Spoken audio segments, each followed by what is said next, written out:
People, I'm gonna be honest. This is not gonna be something that I'm gonna have a easy time explaining. But then again, this is the Fast and Furious franchise. One of the biggest action-adventure series in the entire Hollywood industry. Not to mention that the previous film had to be redone as a tribute to Paul Walker, especially in the final act. That's right. The Fast and Furious franchise started back in 2000 because I haven't been able to give this series its official redo. The first one came out around 2000. It was basically described as a street racing ripoff of Point Break, film with Keanu Reeves. And the first film was basically about an undercover policeman named Brian O'Connor who infiltrates a gang of car thieves led by Dominic Toretto, and as he infiltrates it, he becomes attracted to it all, and especially to Dom's sister, Mia. And the first one wasn't that well remembered, especially considering it was directed by Rob Cohen, who would later go on to make such ultimate failures such as Alex Cross and The Boy Next Door. Cringe. However, the first film was decent enough for what it was, even if people don't remember it much. Even if it was mainly just a bunch of street action with no cohesive story, anything close to humor or satisfying action. That was all it was.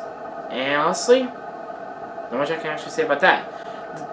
The two biggest low points for the series, however, were the next two films, because not only did Vin Diesel not reprise his role as Dominic Toretto from the first film, his character by then had become an iconic presence in the entire series, but not only that, but Paul Walker had come back, but even though they tried to bring in new characters to fill the void, such as Eva Mendes, I think even Jordan Brewster and Therese Gibson and Ludacris, the latter two of which would be integrated into the series' main cast, it just wasn't able to capture the same spark, however, that Vin Diesel brought.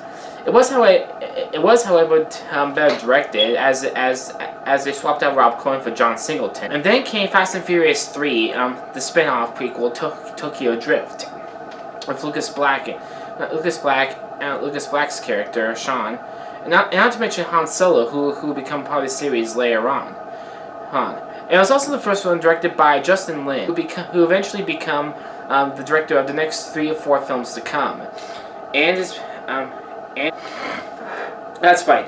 In result, that film was fan-freaking-tastic. Fans everywhere praised the action for being stepped up a lot better, especially courtesy of Justin Lin. Dwayne The Rock Johnson helped Vin Diesel to give the film an urgent boost of action, charisma, and extreme fun and silliness to make the film as much as it did. And also, it was around this time that the film started devolving into self-aware parody and silliness for its own good. Now, a lot of action films can't get away with this, so they had to pull off convincingly, and that's what made Fast 5 such an amazing entry to the series. Fast 6 did something similar, continued that streak, and also brought back Jordan Brewster as Letty, Dom's girlfriend, and also brought on Luke Evans as the villain, who made a good performance.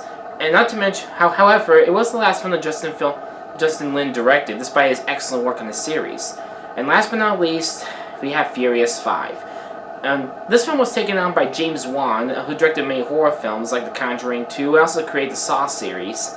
However, even though his direction like the technical flourishes he would get from directors like, say, Justin Lin or even J.J. Abrams, he was able to give the film a great sense of realism while still keeping the overall silliness, self-aware parody, and even humor, and even over-the-top action that fans have known to love, as well as the outrageous stunts, straight out of a Mission Impossible film. That being said, and it also was a very convincing tribute to Paul Walker, especially in the end, which really drove me to tears, seriously. And here we come to Fast 8. The first film without Paul Walker as Brian O'Connor, obviously, and also set to be the first of a final trilogy to end the series, as far as we're concerned. Now I have made, and after seeing the first trailer, many fans were divided among others. So I took a look at the Fate of the Furious. What's this movie's fate, guys? Oh my gosh. You know, here's the thing, guys. I am going to say that this film does do several things right, as in it keeps the overall tone and action and overall humor that the last two films were known for, as well as Fast Five. And there are some great performances and great new additions that do win the film some service. I say this, however, because out of all those, this film just almost falls apart completely for me. Now, I'm being serious. I love Fast 5. I love Fast and Furious 6, and I loved Furious 7. But this film, I'm sorry guys, some of it just doesn't work, and I'm not sure that there's a lot I can really say about this. So before you all start to strangle me because I think I'm judging by the trailer, let me talk about the stuff that still works, and that's and when I'll talk about the one thing that's always been consistent with the Fast and Furious franchise: the racing and the production. So, some of the fans' complaints of the past few films is that while those films were as good as they were, they started to divert from the overall antithesis of the film: the street racing, the racing, and the cool cars. But the one most consistent thing about the entire team is that not only were they it was the chemistry between the characters. As you saw these characters build and come together, especially in Fast 5 and Fast 6, you started to get the overall feeling, and they really sold it, of the fact that they were a family, you know? That they actually felt like they loved each other, and they actually meant something to each other. The chemistry was there, and actually the themes of family have been consistent since the beginning of this film. However, they do keep this tone consistent for this film, but for one of these reasons, but there is something that really interrupts it, that kind of breaks it down. And yes, we have to get to the elephant in the room. Evil, and then this is where we get to the story of it all. And for those of you know the main story of this, it's basically about Dominic Toretto and his girlfriend Letty are now married, but Dom's honeymoon in peaceful life is interrupted by a mysterious female terrorist by the name of Cypher, a woman who holds something against him that forces her to work with him to start a plan to create global domination and ensure that she can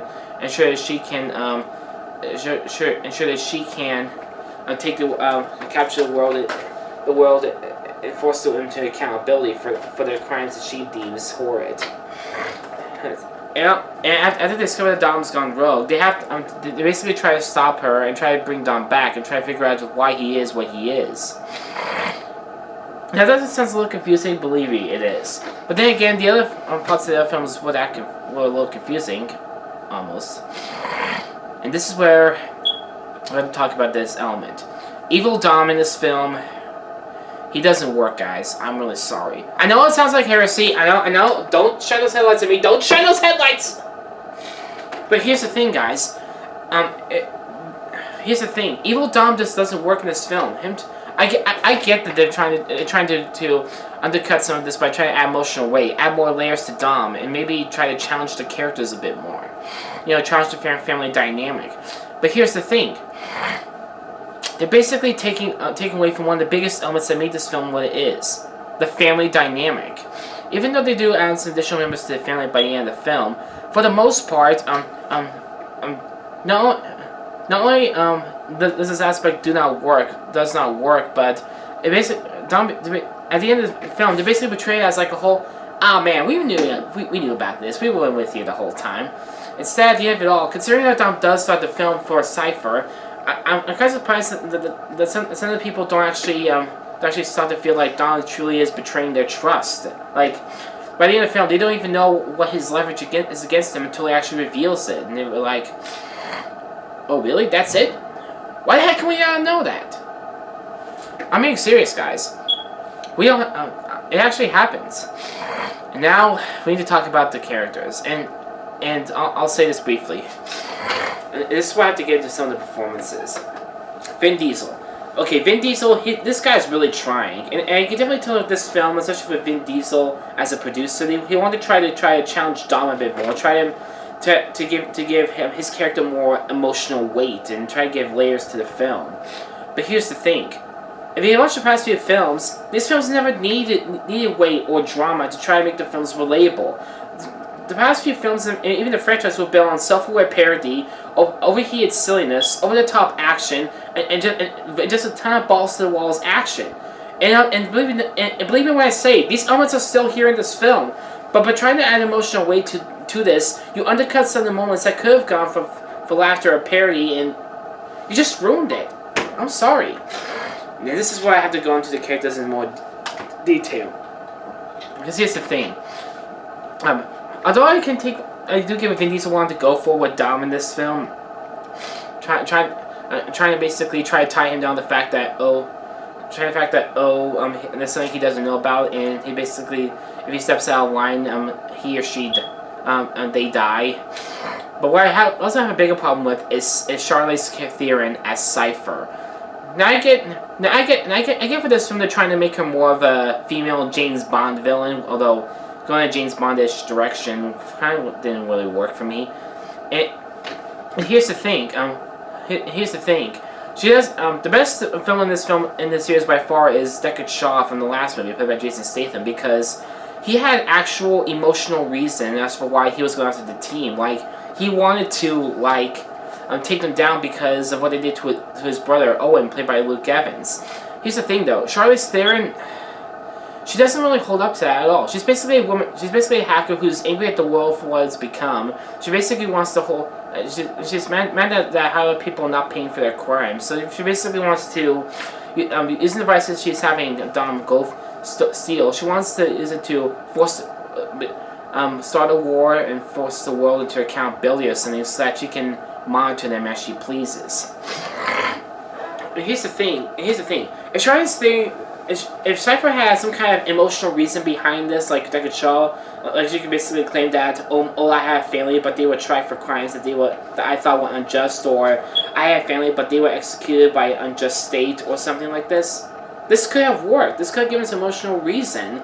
But the thing is, the film tries to marry that to the over-the-top silliness and sometimes one-dimensional stray of the characters that, for the most part, it falls apart like this. And it ties back to my number one hatred of villains. Most of them do not have emotional reason. They're not paying as actual human beings. They're just stereotypical villains that aren't given anything. But okay, I'm trashing this film a lot. So, what works in this film? Well, outside of Vin Diesel, the one critical positive I can give this is Dwayne "The Rock" Johnson. Because honestly, just like Will Smith, that guy has the charisma and self-aware out of his mouth, and his playful play with Jason Statham just had me laughing. Seriously, those two were excellent. And Helen Mirren does her role well, and the entire cast is in top form as always. And the over-the-top action is definitely a huge plus. Oh, and that final action scene, how was it? It was alright. Brother! Holy crap! Bass! Seriously. I've seen some amazing action sequences. I saw Mad Max Fury Road. Those have badass action sequences. I saw Mission Impossible 5. Those have badass action sequences. But this guy's chased by a submarine. Can you get much bigger than that? I sure can't. Best part of the film by far. I can definitely say that. Look, guys, there's not much more I can really say about this film. I can appreciate what this film was trying to go for, honestly. Like, they want to try to add a more emotional side to Dom and maybe even test the characters a bit more, try to make them more fleshed out.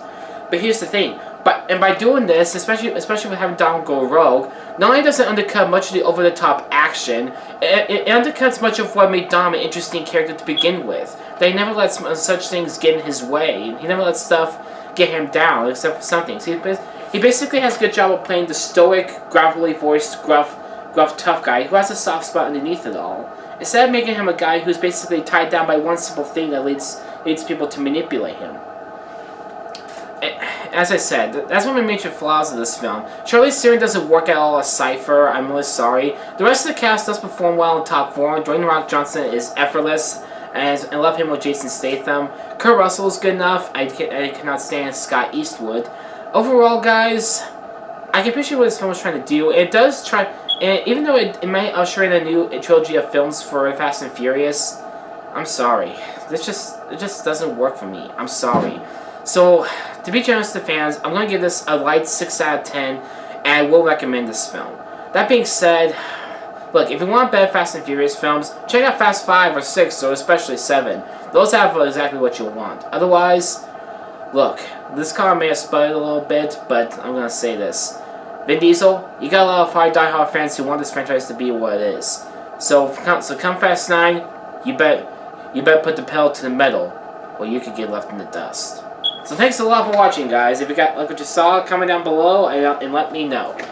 I should let you guys know something that I have a big announcement. Starting next Tuesday, I will be presenting a series where I will give you guys movie trivia from some old movies and even some new movies if possible, from classics to underrated cult followings, from passable films to abominations. You guys will have it all. I'll be doing one movie per week, and every time I do a review, you guys can post down below or